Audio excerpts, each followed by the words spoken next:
Hi all, let's have a look at the first tiebreak game in the World Chess Championship. So according to the rules of the World Chess Championship, if the scores are level after the first regular 12 games, then a new drawing of colours, 4 tiebreak games shall be played, and they'll be played with 25 minutes each per player, with an increment of 10 seconds after each move. If this is drawn, then and the scores are level, then a new drawing of colours, a match of 2 games played at a time control of 5 minutes with 3 seconds increments after each move, and in case of level score there, then another 2-game match played to determine a winner. If there is no winner after that, then then there is a sudden death game will be played. And it carries on until there's a win there. So okay, so we're in this rapid tiebreak now. Let's see what happened. So Magnus playing with the white pieces and plays the English opening c4. We have e5, knight c3, knight f6, g3, and now Fabiano plays bishop b4. And a slight novelty move, e4 here. You might think, can't black win a pawn? Usually in this position, bishop g2 is played, for example here, and it's very well known, even position. But e4 is a little bit trickier. If black takes on c3 to try and greedily win e4, this queen d5, this should be a small edge for white. So interesting little move here already. So we have move e4, black castles. Possibly a good idea in this particular position, though, with these dark squares a bit weakened, might be bishop c5 here. I know this looks a little bit odd, but bishop c5 here, for example, d3, d6, this position, black can even play knight g4, exploiting f2 and get a very nice position. So that is a very interesting way of playing it. Okay, so anyway, we have, after e4, black castles, knight g e2, c6. So it looks logical to prepare either for d5 later or b5, bishop d2, a6 is the intention, it seems. On d6, already white's got a significant edge, believe it or not, here. It looks like a kind of Botvinnik system.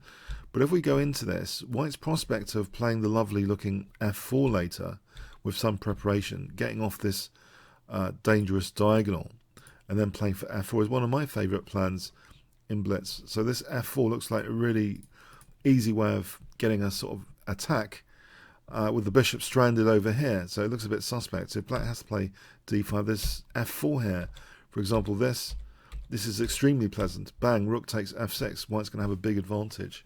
It's very, very dangerous, this position. So a6 is played. White castles, b5, and now d4. There's a couple of stem games if you want to look at the pinned comments here. C takes b5 has been tried in this particular position. That didn't end well. I mean, no, it was a draw. Kowalski against Shaker, that was a draw in Warsaw 2017. So this position ended later in a draw.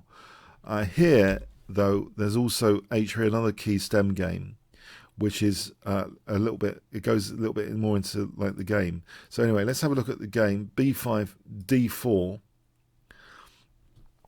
We have d6, a3. And now Fabiano took on c3. This is pretty committal stuff to try and win a pawn, because it leaves black with structural damage as well as losing the dark square bishop. Black could have maintained that dark square bishop with bishop a5. It's got a way of crawling back, not getting trapped. If bishop g5, this position, for example, doesn't seem entirely bad for black. Black should be okay. For example, in this situation, black's okay.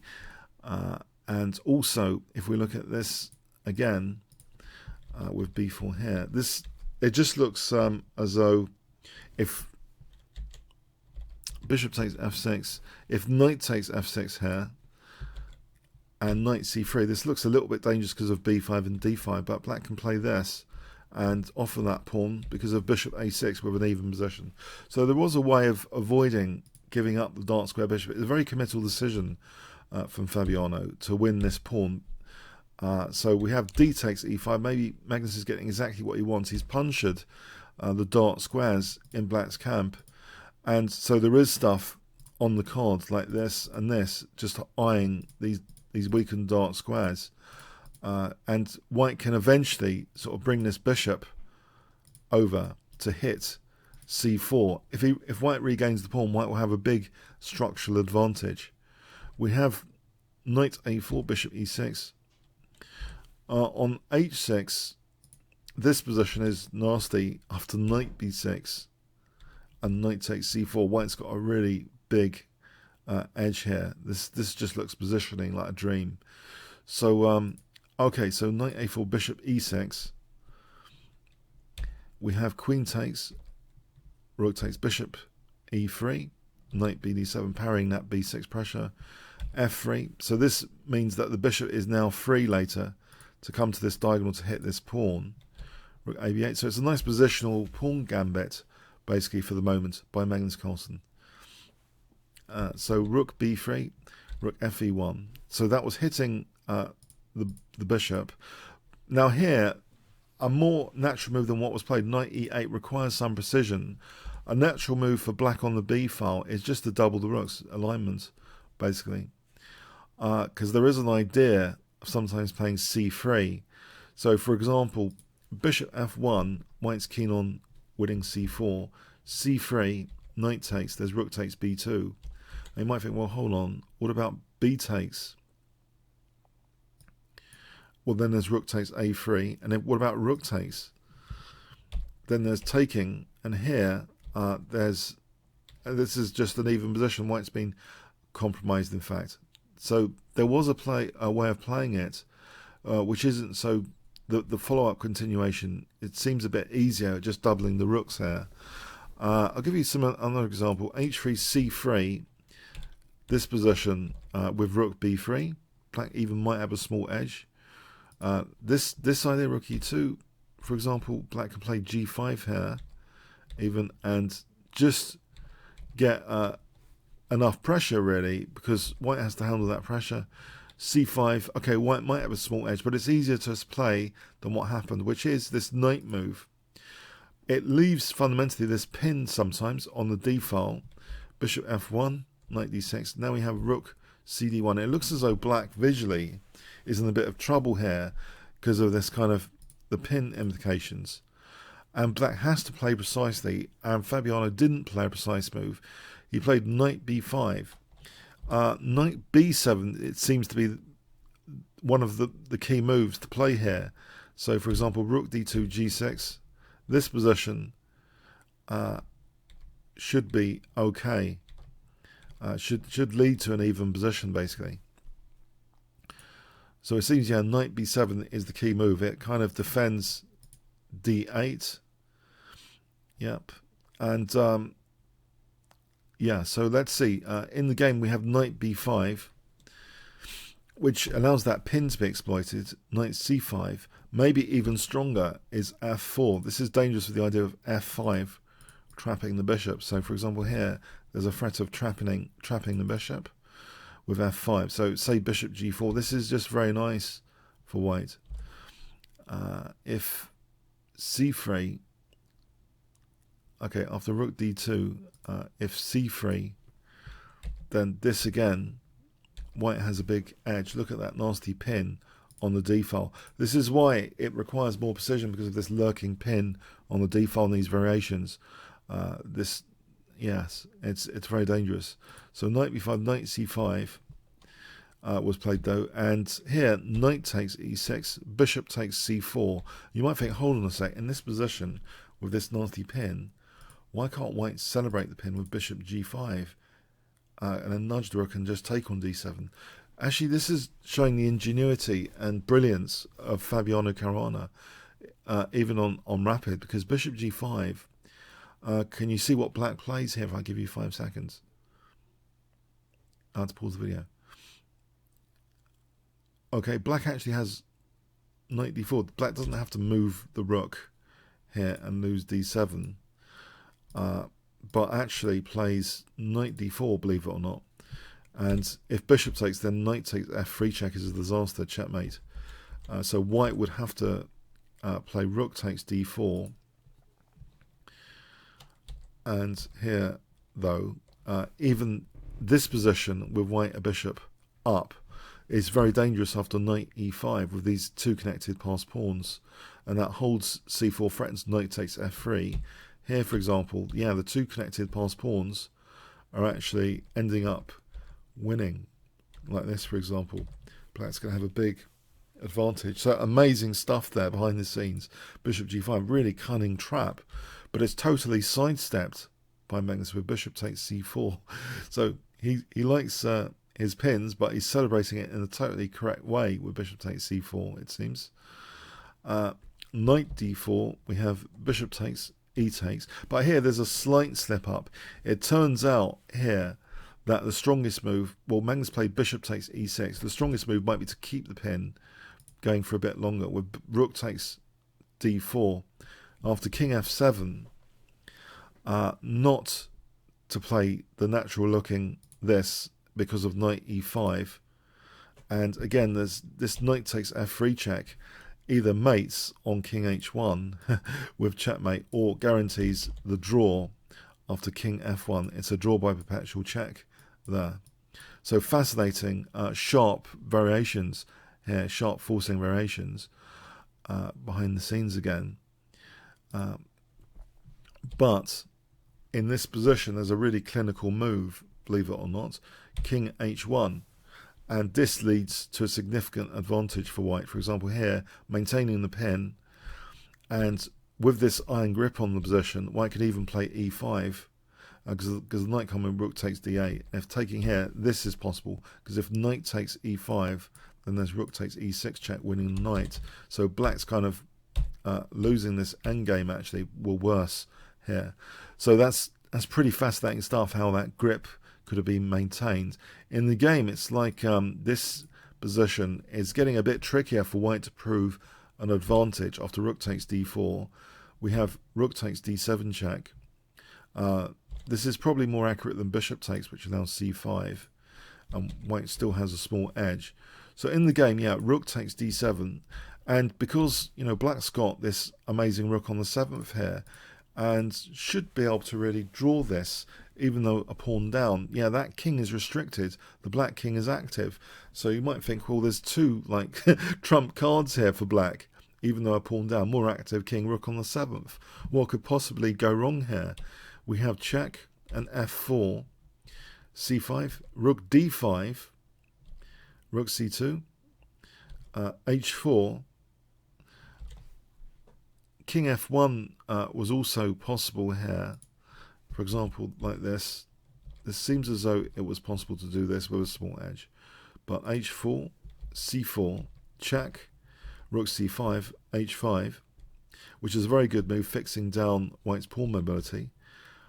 King f1, rook c3. So far, Fabiano's handled himself super well. King g2, rook takes a3, rook takes c4. King e5, but it's here after rook c7. There's a final major trick revealed. Black to play. What would you play with black if I give you 5 seconds here? So black to play. Okay. A materialistic tendency, I'm afraid. King takes e4, when actually in this position there's a really key move, rook a2 check, which by pushing the king, trying to push the king away from f3, if this king can come to f3, then there's mating threats potentially. So for example, king h3, king takes e4. It doesn't matter about g7 because also the pawn here is guarding an escape square. Rook a1 with the threat of king f3 and checkmating. This is a very dynamic way to play this rook and pawn ending, indeed. So for example, if white plays rook c7, then rook f5, this should guarantee equality. And here you might think, well, hold on, rook g5, let's have a look. King f3, yeah, threatening the checkmate. So here is checkmate. So what does white do? If king h2, then black is guaranteed at least a draw with this perpetual check. Yeah, dynamics in king safety coming into what seems to be a rook and a normal sort of rook and pawn ending, but it's very, very important to think dynamically. Very good lesson for us all here. This is forcing the dynamics. On check, king f3, then check can be played. So rook a2 check is the way to go. But with king takes e4, Magnus plays a really powerful, subtle and effective move which bypasses the drawing continuations. White to play here. What would you play? 5 seconds to pause the video.